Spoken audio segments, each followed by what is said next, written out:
Howdy, folks. Welcome to another episode of the Preparedness Podcast, the podcast that brings you the best in preparedness information. My name is Rob Hannes, and I am the host for the show. You can find us online at thepreparednesspodcast.com, and you can email me at rob@prepcast.info. Okay, so it's like nearly the middle of December, and I'm recording this a little bit earlier in the day than usual. I just got home from work.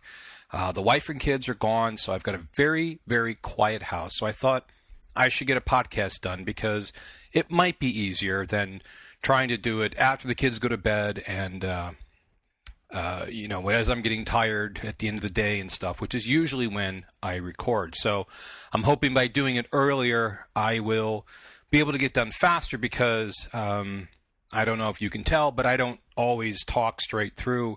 I have a lot of breaks and I do a lot of edits to make sure that I'm saying what I want, make sure it comes across the way I want. Or I should say, at least that's my hope for doing this now. However, there's one issue with that, and that is I really don't have a topic that I want to talk about. Or maybe I should explain it this way: is I have tons of things that I want to talk about, but I'm not ready to talk about them. One of the things I decided to do when I relaunched this podcast was I wasn't just going to get on and talk without any specific direction. Although I have a feeling that this will be one of those podcasts, I don't want to do that on a regular basis. I don't even want to do it a lot because this is supposed to be an educational podcast. I want to bring information that you can use and not just some, random ramblings of some guy. And to that end, what I normally do is I spend a lot of time putting together a syllabus, starting with the topic, and I do some research. Now, when I say research, that doesn't mean like I pick a topic I don't know anything about and I go learn everything about it. And I know some people do that, and that I don't particularly like to do it that way. As I've said, I like to do things that I'm familiar with, things that I've either done myself, things that I've seen other people do, things I have experience with. And if I don't have experience with, or if I'm not sure, or I haven't done a while, I kind of let you know so you know exactly where I'm coming from. So I'll write an outline, pick a topic, I write an outline, and then I, basically will go and do some fact checking to make sure that, for example, I'm working on a family communication plan podcast, and some of the fact checking I will do is I will go and I will look up the frequencies for specific bands like FRS and MERS and even the 2-meter handband or something like that. I want to make sure that when I tell you that the 2-meter handband is 144 to 148 megahertz, I want to make sure that that is actually accurate and that I'm not remembering it incorrectly, because I want to make sure that, when I tell you something, it's as accurate as I can possibly make it. So, however, I don't have anything ready right now for today. So I'm jumping on and I'm as I'm speaking, I'm trying to figure out what we can talk about. I suppose I could talk about the pros and cons of frozen pizza. But that's not really prep related. It's times like this I wish I had a live show so I could take callers and talk about what you wanted to talk about, or address questions that you had. So you could call up and ask a question, and we could talk about that. And I know that's the way a lot of shows run, and I think it's great because it does allow some interactivity with the audience, and we can address those concerns or questions that you have. And of course, you can always email me or drop by the website and fill out the comments form, and a lot of you have, and I've addressed some of those, or at least some of the more significant ones on the podcast. But right now, emailing is pretty inefficient form of communication between us. You can't even chat right now. And I've thought about doing that. I have thought about doing a live podcast where you could at least, through the chat room, ask questions or partake in the conversation as such. The issue I have with that, as much as I'd like to do it, is it's difficult for me to talk about something and pay attention to the chat room and what's going on, because if you've ever been in a chat room, the text just flies right by. I did a webinar with the Survival Mom about a month, 6 weeks ago about EMP and Faraday cages. And I tried really hard to pay attention to the chat room and what questions people had while I was speaking, and it basically, I can't do both. I can either talk or I can read, and I just can't do both. I know some people can. I would need somebody here on the side to do it, and I've talked to my wife about it, and it's something we're kind of looking at, but we haven't made any decisions on it yet. Speaking of the podcast, I received one email from a listener who said they kind of sort of had a problem downloading the podcast, but then we figured out that it was probably the firewall at their work. But I want to put it out again that if you're having any difficulty downloading the podcast, please let me know at rob@prepcast.info so we can kind of troubleshoot that, because I want to make sure that the podcast is working for everybody, that everybody has access to it on all the different devices that they might be accessing it to. And I don't have access to everything, so I can't test with everything. I can only test with what I've got. So if you have any issues with that, please let me know. I want to make sure we get that resolved. Speaking of emails from listeners, Linda wrote to tell me that I completely forgot to mention about canning meat when we were talking about freezing meat. And it's probably not that I forgot about it.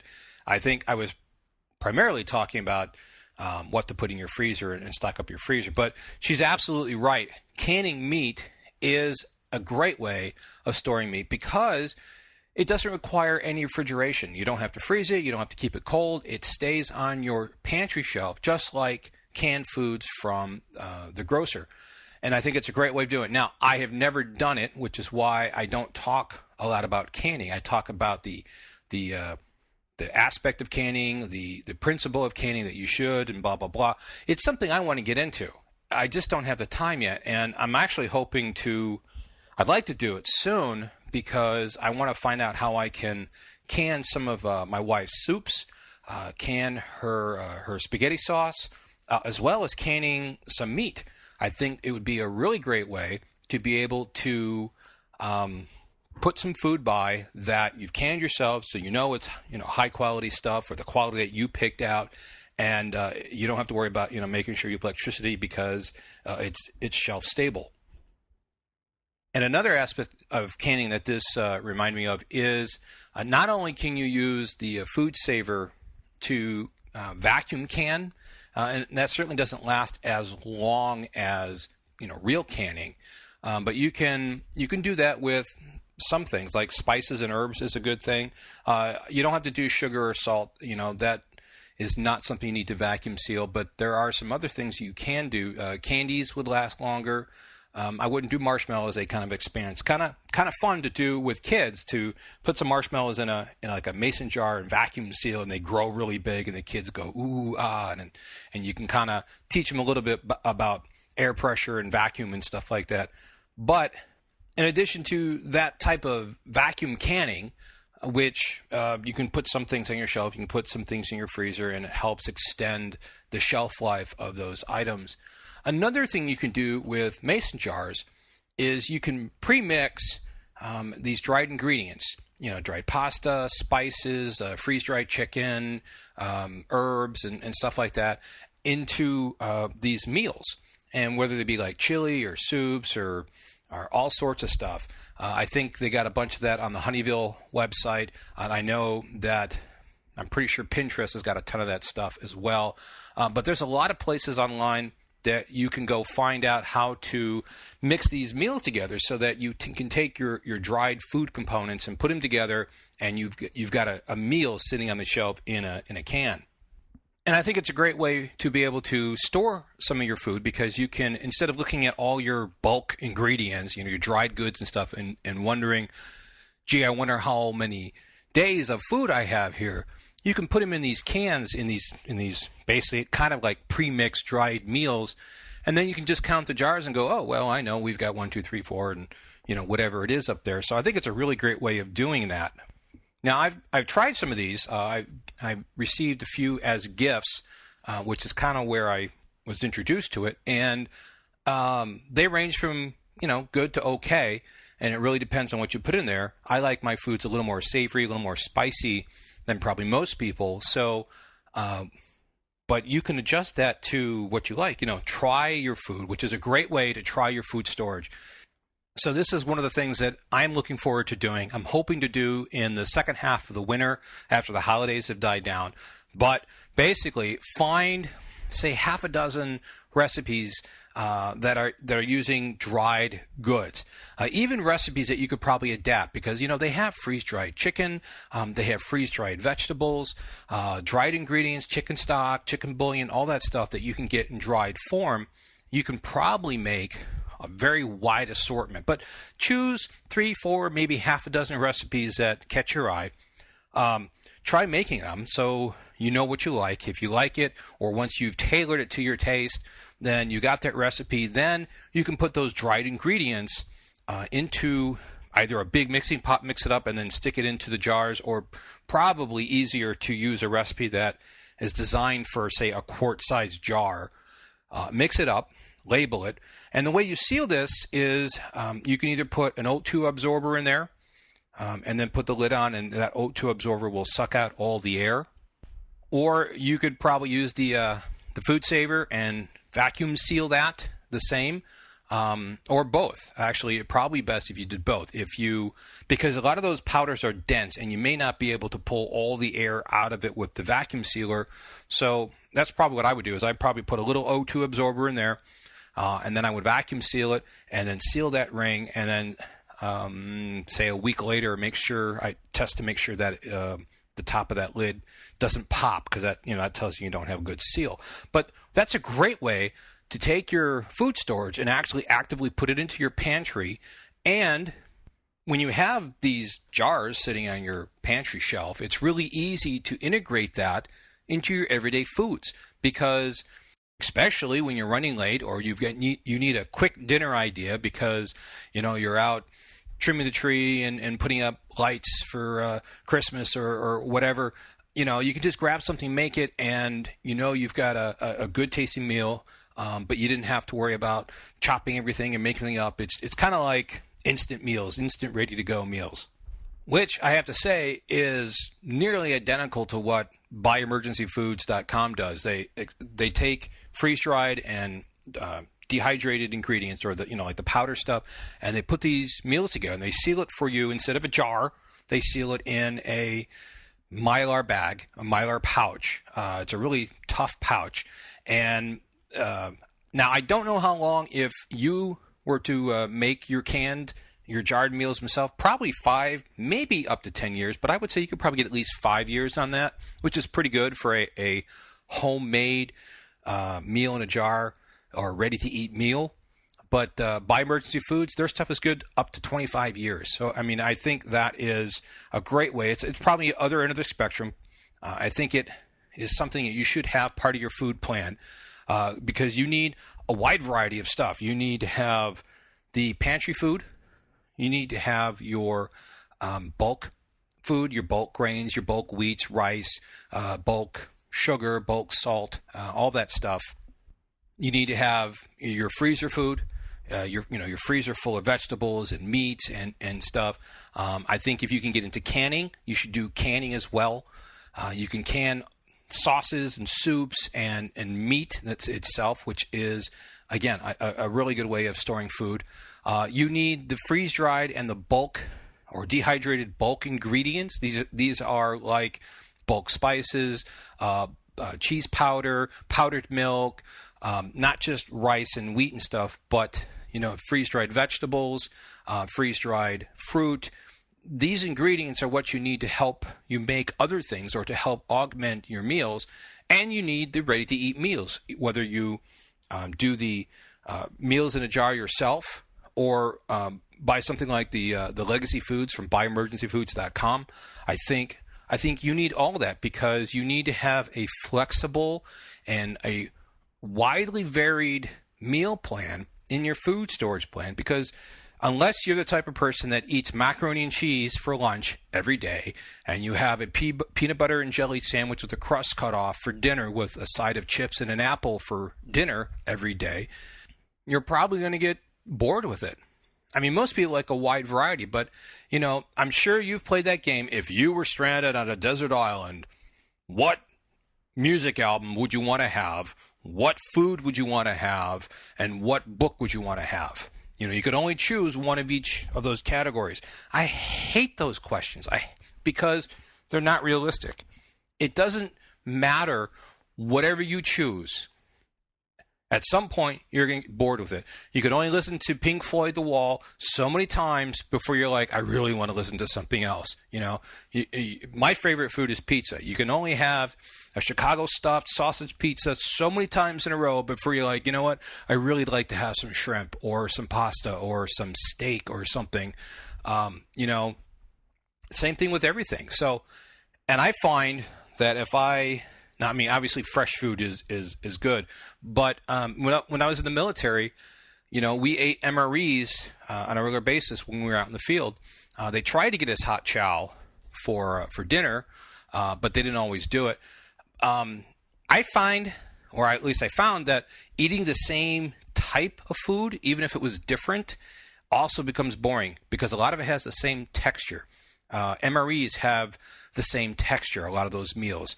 A lot of the accessories and stuff, it's all the same texture because it's all made the same way. Same with canned food. Canned food has a very similar texture.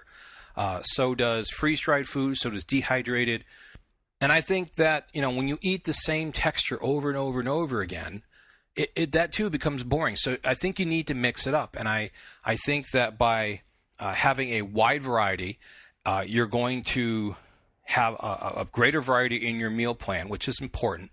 Especially if you have kids. You need to make sure your kids will eat your storage food, whatever it is. You need to plan accordingly. There will be nothing worse than having all this food and seeing your kids slowly starve because they won't eat it. And you won't get them to eat it because they just refuse. There have been studies and cases where kids just refuse. Adults too, but it's worse with kids. So make sure your kids will eat the storage food. And one way you can do that is to incorporate your food, your storage food, into your everyday food. Maybe not all at once. Maybe sneak some vegetables in there. Maybe sneak a pasta dish. Like a couple podcasts ago, you heard my kids. I made a recording just after I served them. I think it wasn't the pasta primavera. It was, I think, the pasta fettuccine or something that from the Legacy Foods. We made it and we served it as a side dish. They didn't know the difference, and they loved it. Now, of course, my kids are kind of familiar with prepping and stuff, and so they're not opposed to it because to them it's like camping and stuff. So, but we did it anyways because I wanted to make sure that they would eat it because it's important. So, anyways, I think the point here is you need a wide variety of foods and a wide variety of food sources in your family food plan, and by having something from every group, I think you're going to fare much better than if you just stuck with one type of meal. Okay, so been talking for almost 19 minutes now and still really don't have a cohesive topic. I apologize. I mentioned that I like spicy foods. Maybe we could talk about my favorite hot sauces. I've got a bunch in the pantry. Or I have an email from a listener. And he had asked a question. He says he's been working hard to reduce his family's debt for the past 3 years, which is always a good thing. And he was wondering if it would be better to get out of debt as fast as possible and then really start to work on his preps, or, what would be good there. Well, it's not the easiest thing to do to suggest to you what to do because I don't know your full situation. I don't know how much longer you have to pay off your debt. For example, if you only had 6 months left to pay off your debt and be completely debt-free, except for maybe a mortgage, then I would say, maybe you should go ahead. That would be really, really great to be able to be debt-free and not have anybody holding, anything over your head because of that. On the other hand, if you had another 3 years to go before you were completely debt-free, then I might consider, more of a binary approach. And by that, I mean you need to do what you're comfortable with your debt, but I would put at least some of my funds into preps because you never know when you're going to be hit with a disaster. Now, you could be hit with a local disaster, or you could be hit with something like hyperinflation. Although you're probably going to see hyperinflation coming, as I mentioned, I think we're in the beginning stages, but it's so much of the beginning stages that most people can't see it. I think you're not going to wake up tomorrow and go, oh, look, 30% inflation overnight. It doesn't happen that way. So I don't think you have to worry about that. However, you could have a tornado, an earthquake, a hurricane, a flood, a job loss, whatever. And the thing with, let's just take, for example, job loss. So you're paying off your debt. You've got a couple years to go, which means, your debt is reducing, but you still have the same payments, and suddenly you lost your job. So now you don't have any income, but you still have the same payments, and you have nothing to fall back on. You have no food storage, or you have maybe, say, 2 weeks of food storage. That even though you've been paying down your debt, that counts for nothing, quite honestly. The banks don't care, really. It's about what you can do for yourself. So I think that, this is what I'm trying to do, is I think the best approach would be to pay off your debt as fast as you can, as much as you can, while still being able to put away a decent amount of preps. And decent is completely subjective to your comfort level. You may find that, I'm going to do 2 weeks and then we're going to pause for a little bit, and then 6 months later I'm going to add 2 weeks, or make a budget. You have a budget for your debt. Make a prep budget. Say $50 a month, or $20 a month, or $100 a month, or $500. Whatever you're comfortable with, or whatever you can afford. It doesn't matter necessarily. What matters is consistency. Take that $100 and look at your plan. Now remember, your plan doesn't cost anything, so you should have a plan. And your plan is what you're going to do. Your plan should include things that you need to buy, things that you need to do in order to be better prepared, and things that you're going to do when certain disasters or events happen. That's everything. That's all about your preparedness plan. So your preparedness plan should list out those things that you need to get in order to be better prepared, and it should be in order. Now, I'll refer you back to episode 132 called Organizing Your Storage and Preparedness Supplies, where I talk about using Evernote, and I think Evernote is a great way to organize your plan and at least your thoughts and stuff. Now, you should still have a hard copy of it, or an analog copy of your plan, especially your contact list and who's going to do what during a disaster, and where you're going to meet, and all that stuff.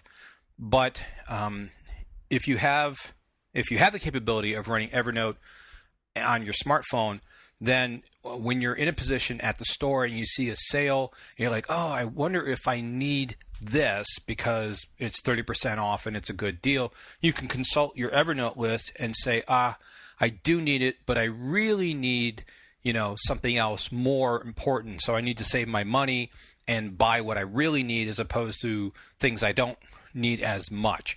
That sort of thing, I think, is pretty important. And if you can take that preparedness budget and really make it stretch by making very smart decisions and planning out what you need to buy and what the time frame is, so that you can get the most out of your money. So just to sum up and clarify this, if you really want to pay off your debt as fast as possible, and it's within reach, say within a few months, maybe 9 months or something that's less than a year, sure, make that final stretch and pay it off. Otherwise, I think I would suggest that you continue to pay off your debt as much as possible, but also make a preparedness budget, and so that you're continually updating and adding to your prep, so that if you are hit with a disaster, whether it's a personal disaster like a job loss, or a regional disaster like a hurricane, earthquake, or tornado, you're going to be better prepared to take care of your family. And quite honestly, paying money to the banks isn't what preparedness is about. It's taking care of your family. And sometimes you need to make those decisions and juggle those pros and cons to the best effect possible.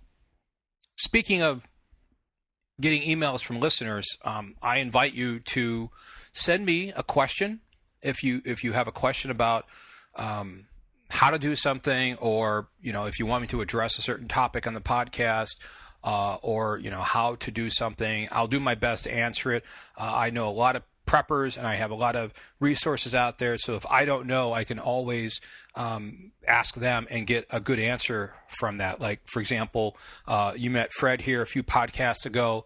I've got that whole Prep 101 meetup group, as well as lots of other people that I know. So there's always a way to find the answer. And if something's bugging at you, please just go ahead and send me an email at rob@prepcast.info and let me know.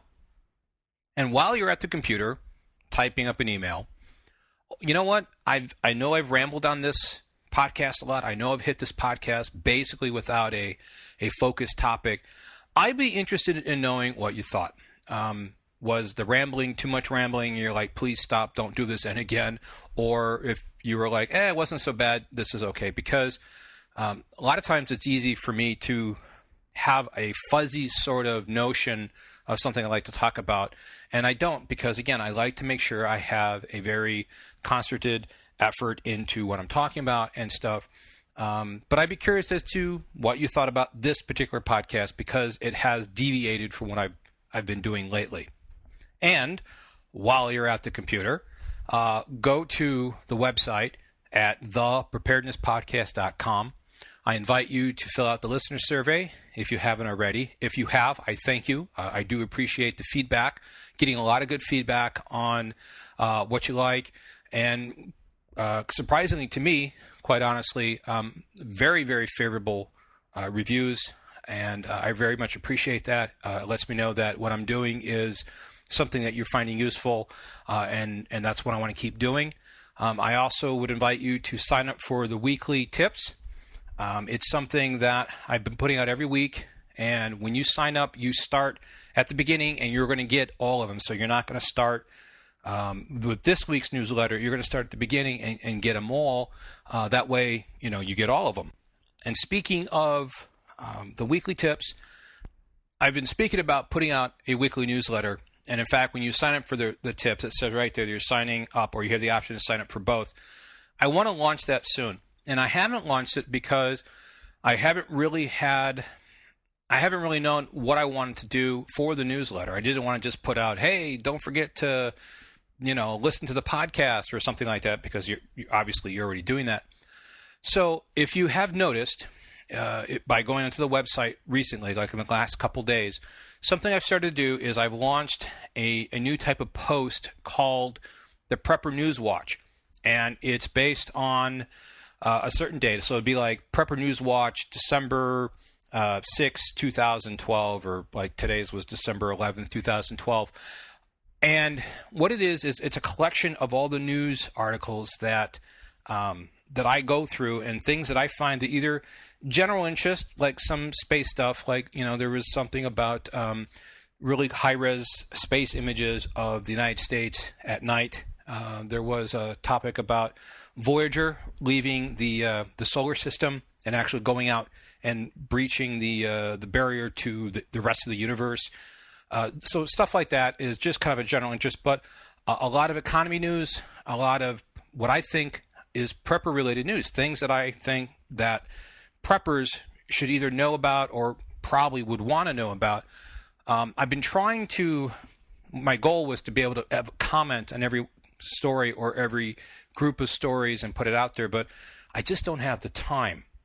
But then it dawned on me that, preppers, especially I think the listeners of my show, based on the feedback that I've been getting in emails and correspondence that I've had, you guys are some of the smartest bears in the forest. So I don't think I need to hold your hand and comment on these news stories. I think you're smart enough to get it and understand why it's important. So what I've decided to do is I'm going to try to do this every day, Monday through Friday, is put out this Prepper News Watch. I may not get it every day, but it will be at least several times a week, and it will have just a collection of news articles, and sometimes be news tips from other websites, or I should say prepper tips from other websites and stuff like that. And it's just a way for me to kind of, because I go through all this stuff all these different sites. Every day I try to look and see what's going out there, and there's just a lot of good information out there. And I think we in the prepper community need to share the information that we're finding, because no one guy, no one site, no one group can do it all. There's so much to know and so much to share that this is what I've decided to do, is go ahead and put this information out and put it on a single page. And that way you can peruse through it and click on the links, and it goes directly to the website right from that page. So this is in conjunction with the weekly newsletter. These posts that come out every week on Friday is my goal to have it come out. You would get, in the email, you would get the link and a little blurb of the post for the past week, so that if you've missed something or if you didn't get a chance to go to the website and check, you'll get these and you'll be able to click through and read it and catch up on things. And also, I just want to mention that if you don't want to receive this, or you get them, you're like, I don't really want this, at the bottom of every email that goes out, there is an unsubscribe link, which by law needs to be there, but I would put it there anyways, because if you don't want to get it, then you can just click unsubscribe and you're off. Okay, so I have now successfully babbled on for over 31 minutes, and I hope that if you're still listening, that I guess that means that it was okay. But you know what? I would like to know. Send me an email at rob@prepcast.info. Let me know what you thought of this episode 154. Also, I would like to remind you that I have the mini guide on surviving EMP on Amazon Kindle. If you go to Amazon.com and search for Preparedness Podcast, you'll see it there. It basically is the culmination of all the data and research that I know about on EMP and how you can protect your own electronic equipment against the damaging effects from EMP. And I think that's where I'm going to close out the podcast. I want to thank you for downloading and listening. I want to thank the sponsor, BuyEmergencyFoods.com. When you get a chance, I think you should go out and check out their site. If you're on Facebook, Facebook.com/Preparedness Podcast, go ahead and give us a like. If you have a Twitter account and want to follow us, you can do so at Prepcast. And of course, you can always email me at rob@prepcast.info. And until next time, folks, enjoy life, enjoy the holidays, and be safe.